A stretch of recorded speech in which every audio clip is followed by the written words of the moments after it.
twasanze ari ibintu bitoroshe, twasanze ari ibintu bibabaje, twasanze ari abana mu by'ukuri batagira ubwisanzure, batakura nk'abandi bana.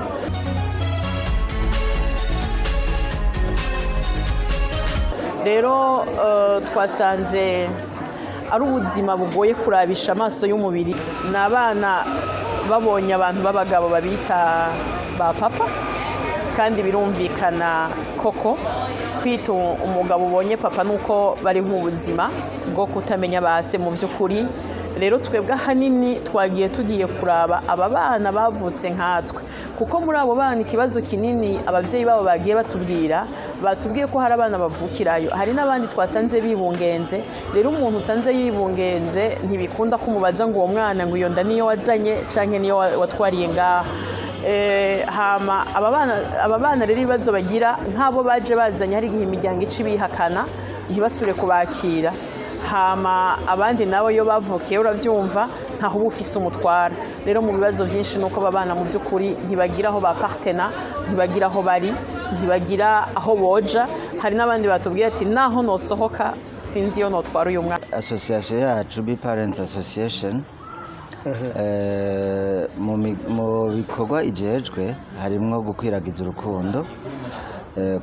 urukundo, ku bana batazi ababyeyi babo umwe canke bompi. Ariko kandi urukundo ntigogarukiraho, turagerageza no kwitaho abandi bari mu bibazo nk'ivyo. Hariho abana bari mu kibanza batateza kubamwo, abana bafunganywe na ba nyina babo. Murumva yuko ikibanza cabo atari mu gasho. Rero nabo nyene turagerageza kubiyumvirako kugira ngo urukundo dukwiragiza nabo rubashikire.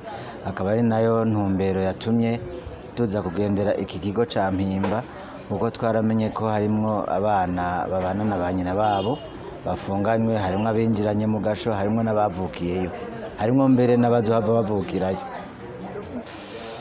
Twari tubagiye kubaramutsa, kubashigikira, kubereka urukundo. Muri urwo rukundo rero turetse ikiyago twagiye tubashirira n'agakemanyi. Twabashiriye utuntu tw'udukinisho, udupira, udupupe, utuntu two kubaho nyene bidegemvya nk'abana, uko murazi ko abana bakingana uku bakeneye gukina, bakeneye kugira utuje nyene dutuma basama. Twari tugiyemo kubaraba uko bamerewe, ariko ntitwari kubaseruka imbere atashishiro. Rero twariyungunganije hagati muri twebwe nka BPA, muri bakeyi turarondera agasukari, turarondera akabuyi, turarondera ico bambara. Rero twagiye kubambika no kubashiraho kabuyi niyo sukari n'amasabuni, ibintu vyankenerwa vya bindi umuntu akenera vya misi yose. Ivyo nivyo twagiye dutwaye. Hama kandi tugiye no kubumviriza, tugiye no kuraba mu by'ukuri ubuzima bano bana babayemo batoyi bacu.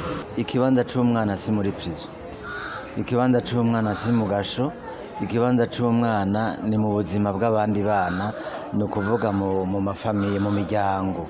Twebwe ico tugiye gukora turafise umugambi, ni naco catumye tugendayo. Mu vyatumye tujayo kwari kugira ngo icambere tuje kubumviriza, hama kandi tuje kuraba ubuzima babayemo.